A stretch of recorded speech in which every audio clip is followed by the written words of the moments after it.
Bismillahirrahmanirrahim. Assalamualaikum warahmatullahi wabarakatuh. Pemirsa channel terpilih Hamzah TV dan juga pendengar Bersada FM dimanapun Anda berada. Syukur Alhamdulillah kita panjatkan ke hadirat Allah Subhanahu wa Ta'ala, di mana di siang hari ini kita dipertemukan kembali, kali ini dalam acara spesial program. Dan pemirsa dan juga pendengar, narkoba ini tidak hanya berdampak ya, merusak pada salah satu orang saja, tapi juga dampaknya bisa sampai pada keluarga dan juga masyarakat. Nah, untuk mencegahnya perlu peran aktif dari semua pihak. Dan di siang hari ini di spesial program kita akan bahas tema perang melawan narkoba, tanggung jawab bersama untuk masa depan bangsa. Dan sudah hadir di kesempatan siang hari ini ada narasumber kita dari Badan Narkotika Nasional Kota Surakarta, ada Dr. Astrid Kusuma Wardani. Beliau adalah dokter muda BNN Kota Surakarta. Kemudian ada Mbak Farida Nur Ifa, SPSI, MPSI.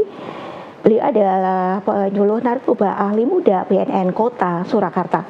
Kita sapa terlebih dahulu. Assalamualaikum warahmatullahi wabarakatuh. Waalaikumsalam warahmatullahi wabarakatuh. Ya, kabar baik semuanya ini? Alhamdulillah sehat. Alhamdulillah ya. Ya, di kebersamaan kita siang hari ini temanya adalah perang melawan narkoba, tanggung jawab bersama untuk masa depan bangsa. Dan untuk Anda pemirsa dan juga pendengar, Anda nanti bisa bergabung bersama dengan kami di line telepon 02716793.000 atau melalui di 08112553.000. Dan baik Dr. Astrid dan juga Mbak Farida, untuk tema kita siang hari ini ya di spesial program ini untuk kasus penyalahgunaan narkoba sendiri di Kota Solo. Untuk saat ini bagaimana nih Mbak Farida? Oke, untuk saat ini tentu masih ada ya peredaran gelap narkoba di Kota Surakarta itu.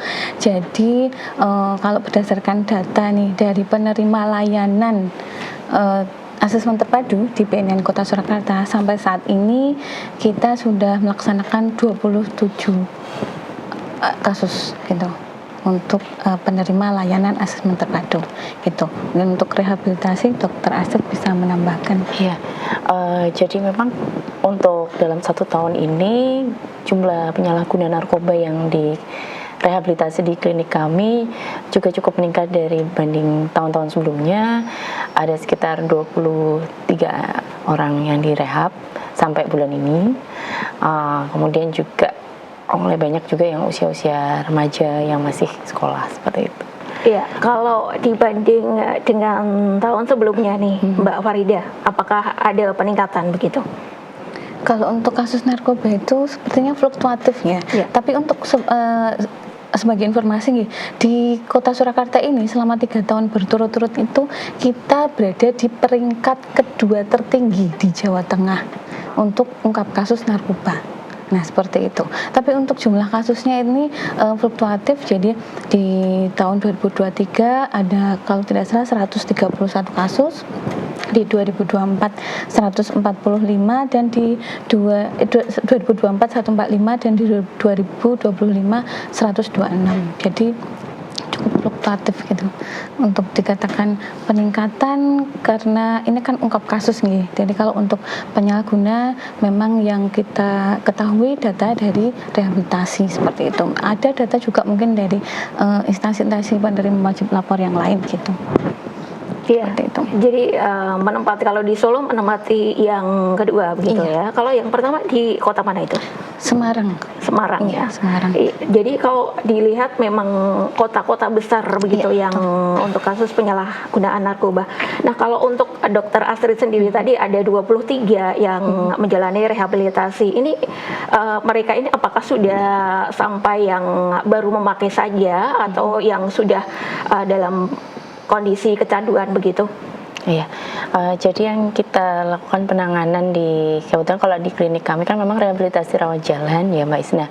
Jadi rehabilitasi rawat jalan ini memang kita indikasikan untuk yang pengguna ringan sampai sedang tingkat ketergantungannya. Di mana yang mengakses rehabilitasi ini cukup beragam.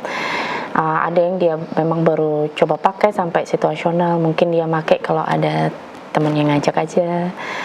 Biasanya kalau yang kita sedang sampai berat ini kita tetap tawarkan untuk rehab rawat inap seperti itu. Jadi memang kalau yang 23 ini yang masuk perhitungan itu adalah yang memang menjalani rehab rawat jalan, tetapi yang datang untuk screening, assessment, kemudian ternyata memang butuh layanan untuk rawat inap biasanya tetap kami rujuk kayak gitu. Jadi memang beragam yang mengakses layanan kami, tingkat penggunaannya.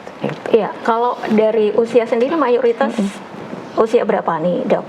Ya, kalau untuk penyalahguna memang yang cukup banyak adalah usia produktif ya, yang usia-usia pekerja, yaitu mulai dari usia 24 ke atas, 25 ke atas sampai usia 40-an, 49 tahun. Itu yang cukup banyak range-nya, tetapi yang cukup agak mulai meningkat itu adalah yang usia remaja, yang di usia 15 sampai 20 itu juga sekarang sudah mulai banyak jumlahnya seperti itu. Ya, kalau dari tingkat kesembuhan sendiri nih Dok, dibandingkan dari para remaja ini dengan yang usia sudah 40 tahun ke atas itu lebih mudah sembuh mana nih? Apakah itu juga mempengaruhi dari faktor umur sendiri? Ya, jadi tingkat pemulihan itu kita bilangnya pulih ya, seperti itu. Tingkat pemulihan ini banyak faktor. Jadi sebetulnya kalau faktor umur itu kecil sih untuk pengaruhnya terhadap kesembuhan atau kepulihan. Yang pertama itu adalah faktor dari tingkat penggunaannya, juga tingkat kecanduannya, apakah dia tadi baru coba pakai atau situasional atau lebih rutin lagi teratur pakai atau sudah adiktif. Kalau ada adiktif itu memang berarti dia sudah ada masalah gangguan mental, jadi dia sudah ada keinginan yang kuat untuk pakai. Kalau mau lepas itu dia akan merasa keluhan putus zat. Nah biasanya kalau udah tahap ibaratnya sudah stadium akhir ya, stadium akhir dari penggunaan zat itu pada tahap adiktif ini, dia akan lebih susah sembuh dibanding yang pengguna situasional ataupun yang coba pakai. Kemudian yang kedua juga kita lihat faktor dukungan support sistemnya. Misalnya dengan dukungan keluarga yang baik atau support system lingkungan yang juga mendukung pemulihan, jauh dari peredaran, dari teman-teman yang pengguna, itu biasanya akan lebih memudahkan dia untuk cepat pulih seperti itu dan tetap bertahan untuk pemulihan. Kemudian yang tiga juga faktor motivasi diri ketika dia mengakses layanan.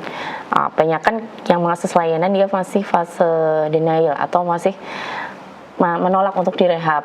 Mungkin dia terpaksa diajak orang tua atau mungkin tadi terpaksa karena kasus hukum, misalnya paksaan hukum karena terlibat kasus hukum, akhirnya dia mengikuti program rehab seperti itu. Biasanya kalau dia memang voluntary atas keinginan sendiri dan mengikuti serangkaian program rehab, biasanya akan lebih sukses untuk program rehabnya seperti itu. Iya, baik, ke Mbak Farida sendiri. Kalau di Kota Solo tadi kan menempati urutan kedua begitu. Nah, sejauh ini untuk sampai saat ini seberapa besar untuk ancaman penyalahgunaan narkoba ini terutama di Kota Solo sendiri? Oke, kalau di Kota Solo ini kan memang posisinya sangat strategis ya Mbak ya. Jadi memang akses untuk masuk itu kan banyak sekali nih. Jadi itu juga menjadi bukan sebagai area untuk konsumsi lagi, tapi sudah sebagai meeting point. Jadi pertemuan antara bandar dan pengedar, misalnya bisa dari internasional, nasional gitu, bertemu dengan pemakai lokal kayak gitu. Jadi memang bergeser bukan hanya tempat pemakaian tapi sebagai tempat untuk pertemuan transaksi. Kedua, banyak sekali tempat-tempat hiburan malam ini juga berpengaruh juga kepada banyaknya peredaran, kemudian adanya tempat tinggal privasi tinggi, kemudian beberapa faktor seperti misalnya kayak sebagai pusat ekonomi, sebagai pusat budaya, sebagai pusat wisata, itu juga menjadi daya tarik tersendiri bagi pengunjung untuk datang ke Solo. Nah itu ada sisi lain, yaitu sebagai celah untuk peredaran gelap narkoba gitu. Iya, saya pernah baca di salah satu portal online itu ternyata di Kota Solo sendiri untuk kasus penyalahgunaan narkoba itu ternyata menempati kasus pidana yang paling mendominasi begitu. Nah, tanggapan sendiri dari Mbak Farida bagaimana nih? Iya, berdasarkan informasi kan memang 50% ya untuk penghuni ya Dok ya, penghuni lapas itu memang kasusnya hampir 50% itu dominasi oleh kasus narkoba. Nah, ini memang sebagai data juga ya bagi kita sebagai masyarakat Surakarta memang kondisi ini mencerminkan bahwa ini tuh sudah darurat gitu kan. Artinya ya sesuai dengan tema semua pihak memang harus bekerja sama saling bahu-membahu gitu. Bukan hanya tugas BNN ataupun aparat penegak hukum karena memang faktor penyalahgunaan narkoba itu kan beragam. Jadi seluruh sektor, seluruh instansi misalnya ada peran untuk bisa melaksanakan program awal yaitu upaya pencegahan supaya angka penyalahgunaan, angka tindak kriminal itu tidak semakin meningkat begitu. Baik, kalau untuk kelompok umur sendiri nih Mbak Farida yang paling rentan, terutama di Kota Solo ini usia berapa? Kalau sesuai hasil ungkap kasus atau tangkapan tadi nih, itu di usia lebih dari 30 tahun Mbak. Jadi memang secara ekonomi mereka sudah memiliki pendapatan yang lebih stabil ya. Kalau usia remaja itu menduduki peringkat kedua. Jadi usia pertama memang tetap di atas 30 tahun. Di tahun 2024 sekitar 85 orang, di tahun 2025 sekitar 109 orang. Nah itu jadi ya karena memang orang yang sudah bekerja itu faktor yang sangat mempengaruhi adalah beban kerja atau memang dia sudah berada di puncak karir sehingga ketika mengalami suatu permasalahan gitu ya banyak yang pelariannya mungkin ke narkoba atau mencari doping untuk menunjang profesi ya seperti itu. Sesuatu informasi yang salah sebenarnya, tapi itu juga menjadi penyumbang angka penyalahgunaan narkoba yang tinggi di Kota Surakarta. Gitu. Itu salah satu penyebabnya ya. Ke Dokter Astrid, untuk jenis narkotika sendiri nih Dok, yang saat ini paling sering ditemukan terutama di Kota Solo sendiri apa nih Dok? Ya, jadi kalau memang dari segi ungkap kasus untuk jenis narkotika yang paling sering diungkap itu adalah kasus narkotika jenis sabu, kemudian disusul ada tembakau sintetis atau tembakau gorila, kemudian juga disusul oleh ganja. Nah, tetapi akhir-akhir ini kalau untuk pengguna yang mengakses klinik sebetulnya mulai banyak pengguna dari obat-obat golongan daftar G atau obat keras, seperti obat penenang itu juga mulai marak seperti itu. Jadi biasanya mereka akan pemakaian multiple, jadi selain pakai narkotika juga, tapi ketika mungkin mereka sedang tidak punya uang atau dana untuk membeli narkotika, mereka akan membeli obat-obatan psikotropika atau obat-obat daftar G sebagai tadi pengalihan seperti itu. Iya, kadang kan menggunakan obat-obat tertentu ya yang biasanya di apotek itu apakah memang misalnya dicampur gitu, apakah bisa juga berefek nih Dok? Kalau dari misalnya kita beli dari apotek yang tidak sesuai dengan resep dokter begitu? Nah, jadi dari klien sendiri biasanya akan ketika mereka mungkin akan mencoba multiple zat atau beberapa macam zat. Ada yang mungkin dia akan coba-coba sabu atau coba-coba ganja. Kemudian karena mungkin faktor ekonomi akhirnya mereka cukup untuk membeli obat-obatan, bisa obat daftar atau mungkin obat-obatan psikotropika seperti obat penenang ya. Nah seperti itu. Jadi mereka akan mencari efek biasanya penenangnya. Jadi yang dicari oleh klien ini kadang beda-beda. Ada yang mungkin dia lebih suka tipe-tipe yang stimulan, yang tadi dianggap sebagai doping kerja, ketika dipakai dia akan memberikan efek semangat. Tapi ada juga yang dia tipikal yang suka relaksasi, tipe relaksan. Karena kan efek narkoba ada beberapa ya. Misalnya mungkin tipe-tipe yang seperti efek ganja yang menenangkan atau sinte. Mereka akan mungkin mengalihkan ke obat-obatan penenang seperti itu, sehingga mungkin bisa untuk membantu tidur yang memiliki masalah kesulitan tidur. Tapi ya itu mereka menggunakan obat-obatan itu mungkin tanpa resep dokter, kemudian juga atau hanya beli di teman atas saran temannya seperti itu. Jadi memang nafsa ya atau narkoba ini kan tidak terkhusus pada narkotika saja ya, tapi juga bisa penyalahgunaan dari obat-obatan atau zat-zat adiktif lainnya seperti itu. Yang justru pada obat-obatan dan zat adiktif ini pada kaum pelajar yang istilahnya memang mungkin uang mereka terbatas ya, belum memiliki penghasilan sendiri, itu lebih banyak dan mulai marak. Iya, kalau tadi kan ada beberapa jenis narkotika nih dok, apakah efeknya itu beda-beda antara jenis narkotika satu dengan yang lainnya begitu? Iya, jenis narkotika itu memiliki efek yang beda-beda. Jadi secara garis besar ada 3 efek. Yang pertama stimulan, jadi ketika dikonsumsi itu dia akan meningkatkan kinerja tubuh, jadi dari denyut jantung, metabolisme, kemudian juga tidak mengantuk, jadi lebih semangat. Biasanya itu seperti mungkin kalau kita pernah dengar sabu, seperti itu. Ada juga yang efek menenangkan, kemudian denyut jantung menjadi lambat, seorang akan menjadi mengantuk. Biasanya efek-efek yang ditimbulkan oleh obat-obatan penenang, alkohol. Kemudian juga ada yang menimbulkan halusinasi, jadi halusinasi baik itu pendengaran atau penglihatan. Contohnya mungkin ganja. Kalau ganja lebih tipe yang halusinasi tapi menenangkan. Ada juga yang tipe halusinasi tapi efek stimulan, misalnya pada obat-obatan ekstasi seperti itu.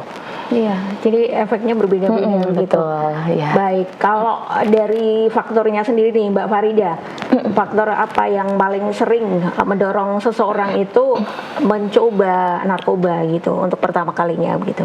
Oke, dimulai dari usia remaja ya. Jadi kan memang sasaran penyalahgunaan narkoba ini kan ada 2. Satu kelompok usia 25 sampai 25 ke atas ya, usia produktif gitu.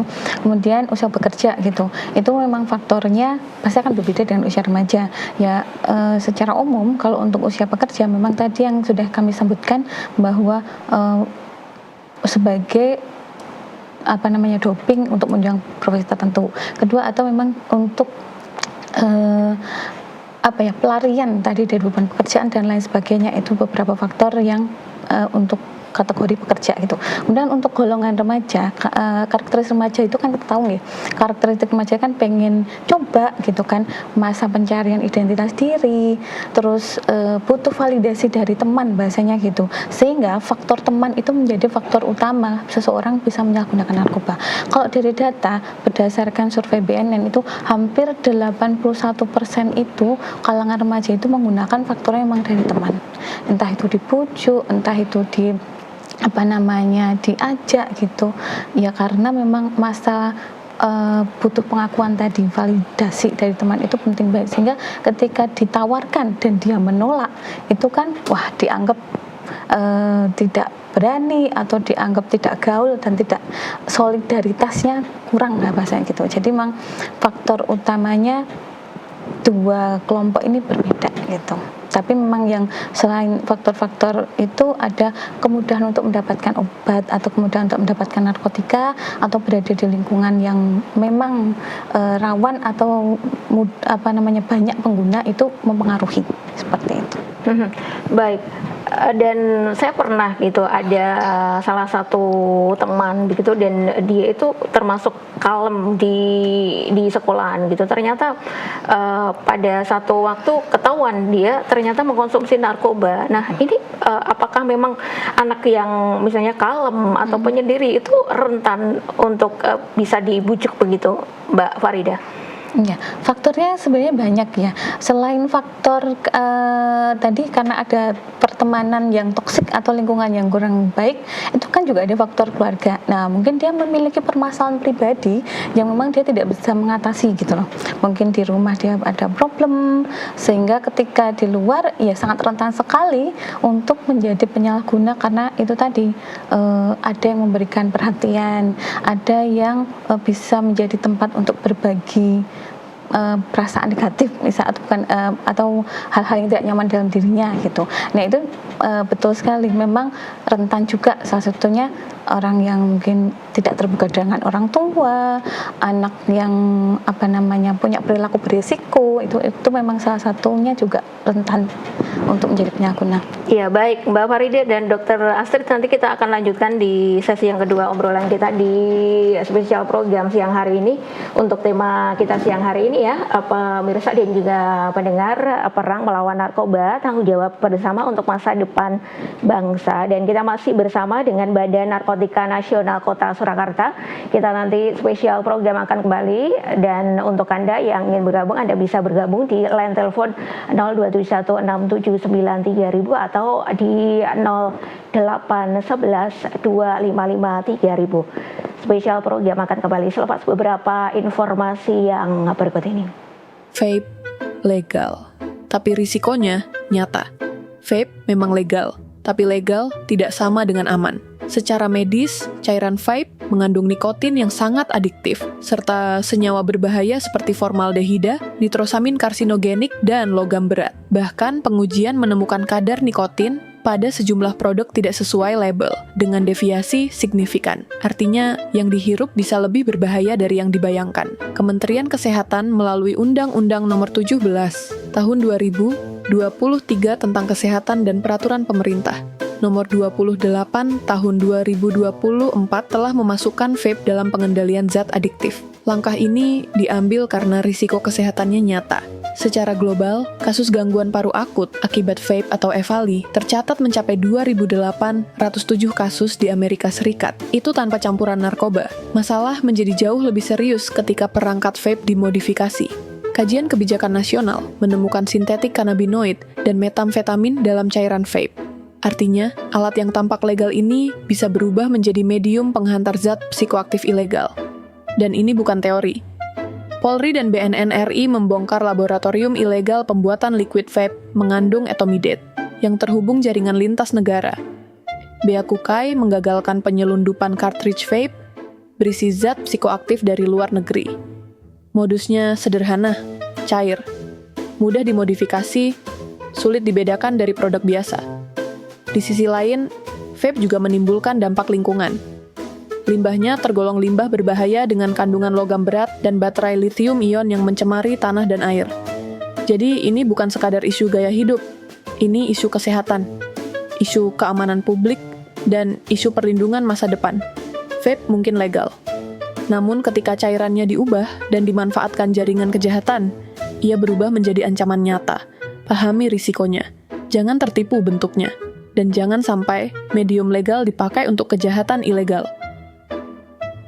Di era digitalisasi saat ini, negara dituntut untuk hadir lebih dekat, lebih cepat, dan negara dituntut hadir lebih responsif di tengah-tengah masyarakat. Dan tentunya kehadiran BNN dengan call center 184 ini bukanlah semata-mata sebuah seremonial pembaruan fasilitas, tapi merupakan manifestasi nyata dari transformasi digital yang tentunya menjadi prioritas strategis BNN RI. Dalam implementasinya, saya menekankan agar pelayanan BNN call center 184 ini dapat beroperasi secara optimal dan terus kita update pelayanannya ya dari waktu ke waktu. Dan kita dapat melayani publik 24 jam penuh dalam 7 hari. Negara tidak boleh tidur dalam melayani masyarakatnya.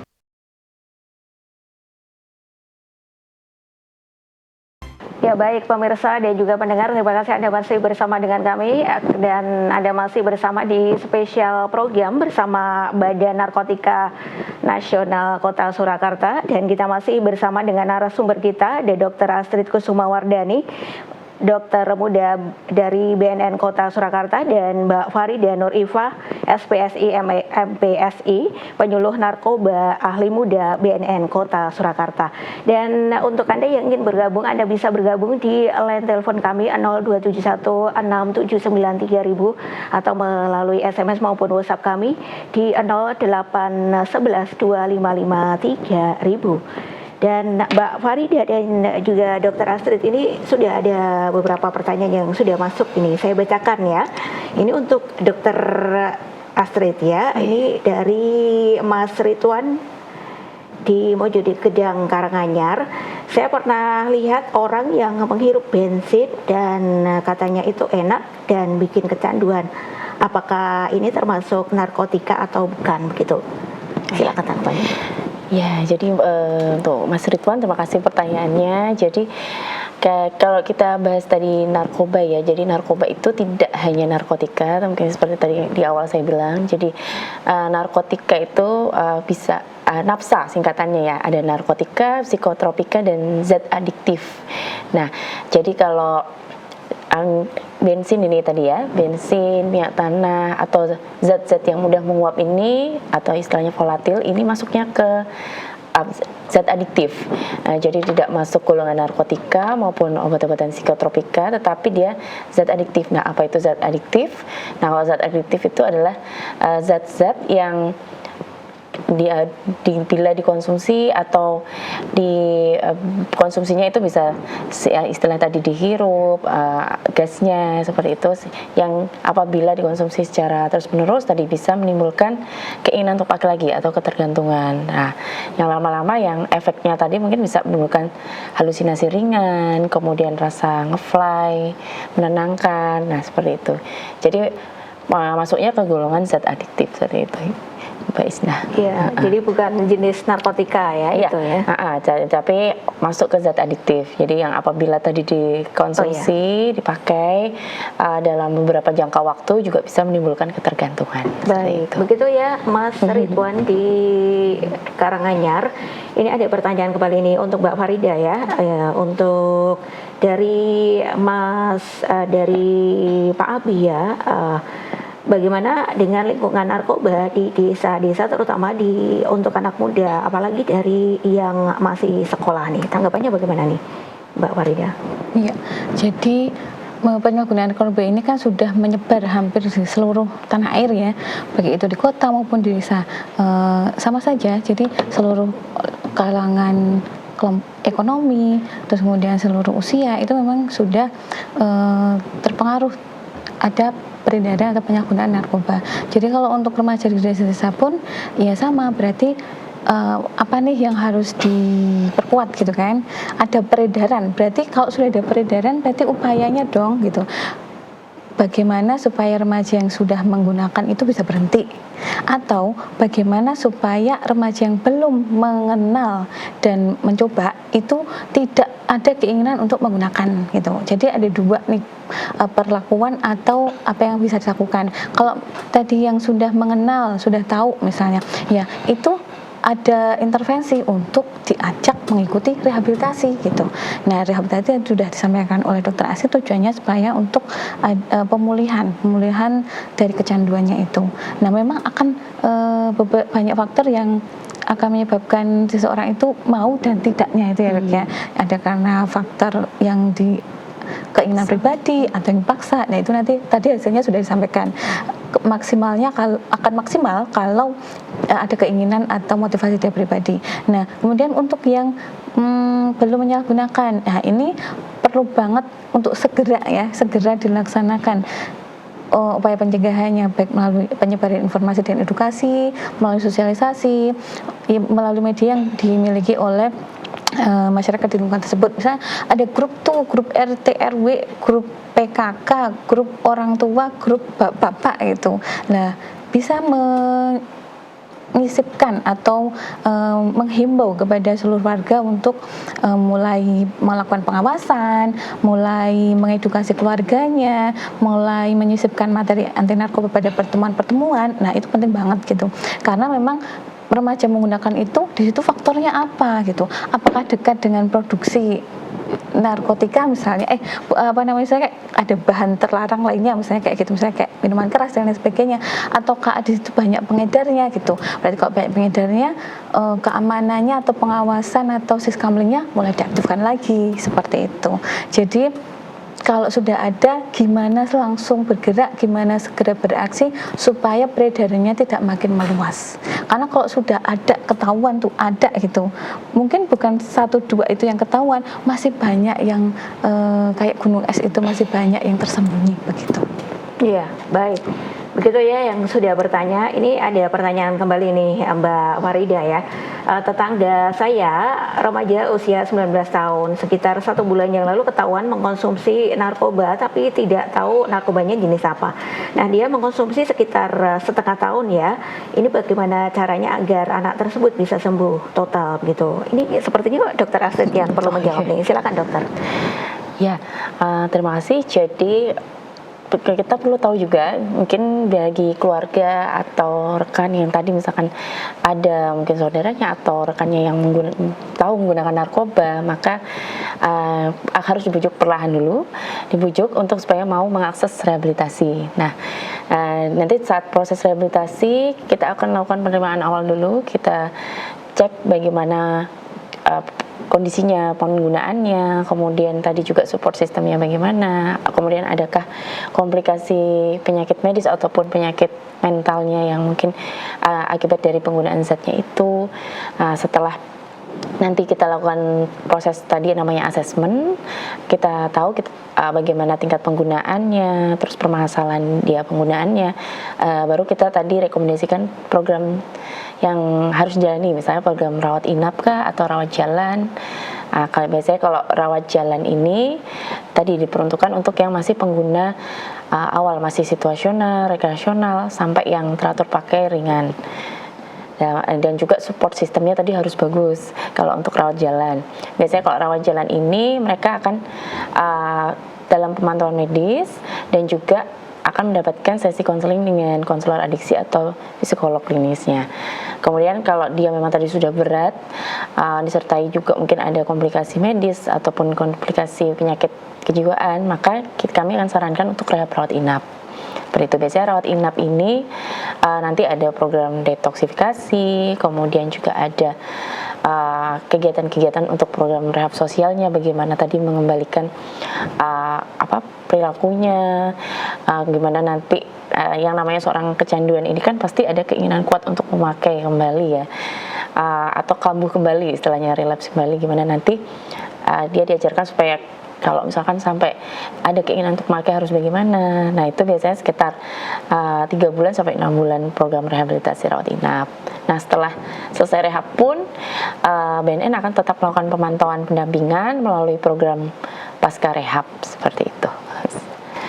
Ya, baik, dari Ibu yang sudah bertanya di Kulon Progo ya, terima kasih sudah bertanya. Ini kemudian ada pertanyaan kembali nih dari Mas Faiz di Mbak Keramat nih.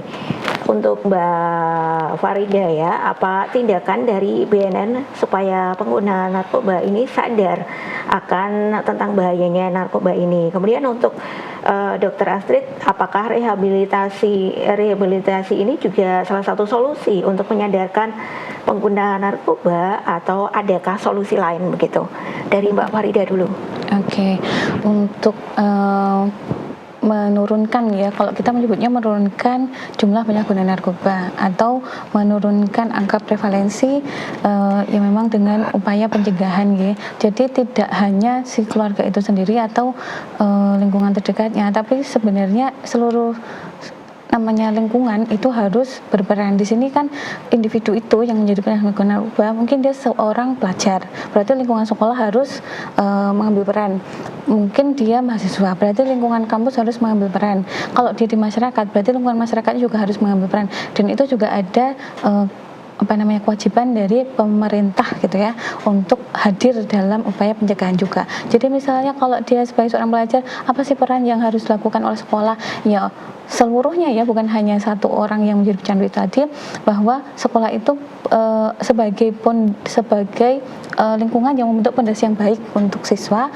Dia sekolah itu wajib untuk meningkatkan pengetahuan, meningkatkan kewaspadaan, sehingga dari pengetahuan ada pemahaman, memiliki kewaspadaan, sehingga punya ketahanan diri. Jadi meningkatkan ketahanan diri ini yang paling penting ya, ketahanan diri pribadi gitu sebagai siswa misalnya kayak itu. Nah, salah satunya dengan tidak menyalahgunakan narkoba. Kemudian apalagi yang perlu dilakukan oleh sekolah?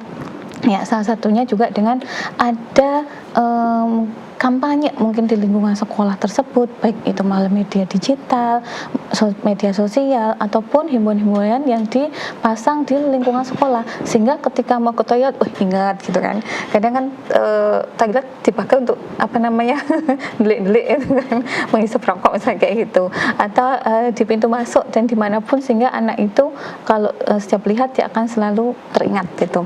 Kemudian bisa juga dengan pembentukan peer educator. Peer educator ini bukan hanya sebagai teman yang mengedukasi ya, tapi juga misalnya permasalahan narkoba itu bisa karena faktor permasalahan pribadi. Nah, juga sebagai peer counselor gitu, mengkonseling, mencari siswa-siswa yang sepertinya rentan, kemudian dibikin program komunitas untuk bisa membantu permasalahan mereka. Nah, seperti itu bagus sekali. Kemudian ada juga sekolah bisa mengeluarkan regulasi, bekerja sama dengan orang tua untuk melakukan pengawasan bersama seperti itu.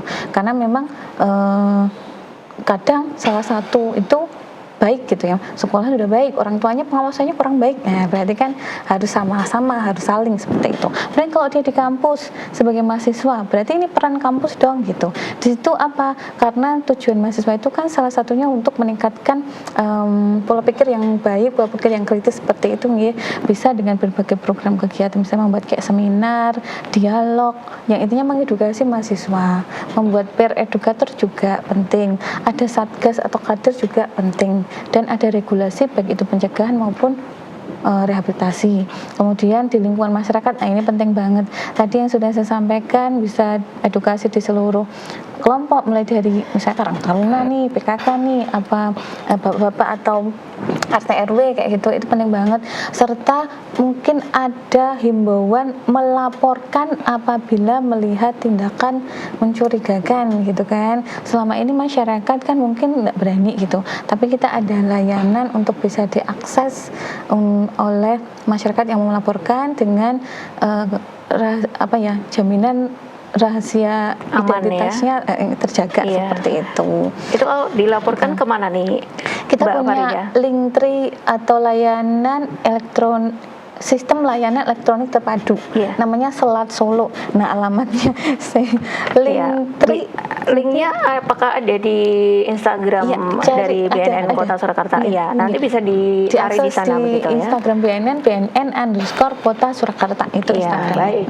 Jadi memang perlu ini ya, kewaspadaan dari semua pihak, termasuk tadi ketahanan diri kita sendiri begitu. Baik, ke pertanyaan yang kedua tadi soal rehabilitasi nih, dokter, apakah itu salah satu solusi atau ada solusi lain begitu, dokter Astrid? Iya, jadi kan memang seorang yang sudah pada tahap akhir, yang penyalahguna berat, yang dia sudah pada tahap adiksi, mereka sebetulnya kadang memahami kalau dari efek-efek penggunaan narkoba itu berbahaya bagi dia, tetapi pada tahap adiksi ini ada keinginan yang kuat, istilahnya mungkin sugesti ya kalau bahasa awamnya, atau craving, yang akhirnya membuat dia susah untuk lepas dari jeratan narkoba itu. Karena ketika dia mencoba untuk mengurangi dosisnya atau mencoba lepas gitu saja, badannya akan terasa sakit, atau mungkin dia akan tiba-tiba moodnya menurun, menjadi depresif, atau mungkin cemas berlebih, yang akhirnya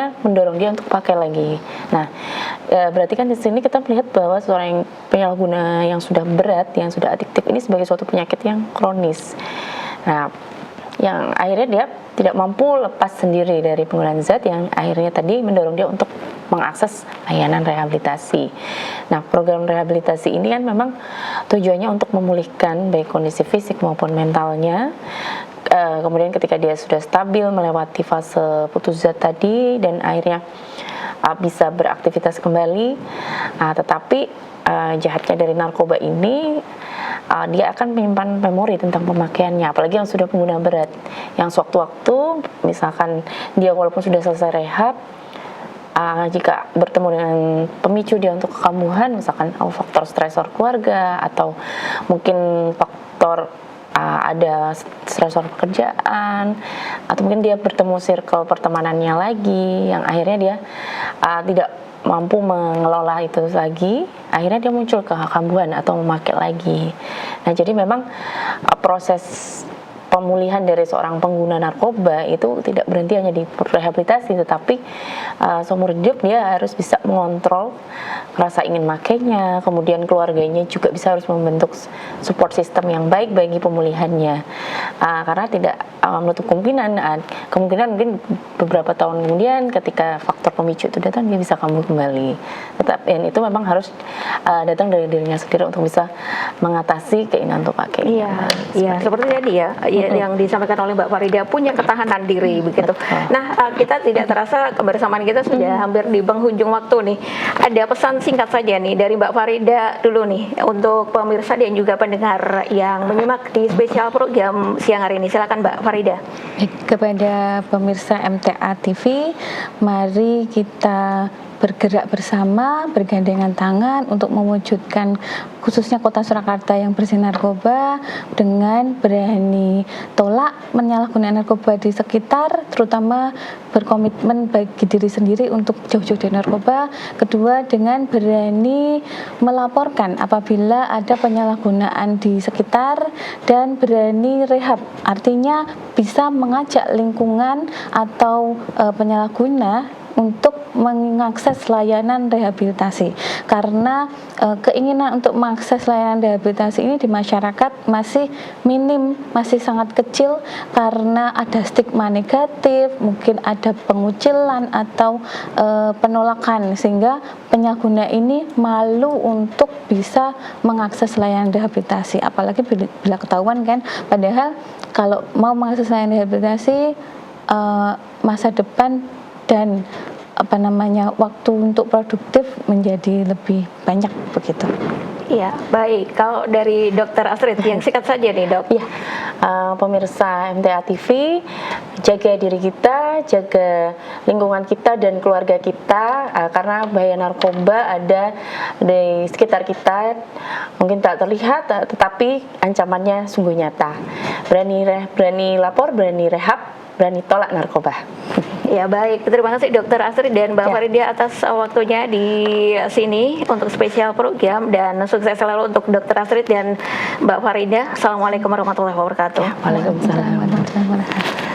Ya, dan baik pemirsa dan juga pendengar, sampai di sini bersamaan kita di spesial program bersama Badan Narkotika Nasional Kota Surakarta, dan semoga bahasan kita bermanfaat untuk kita semua.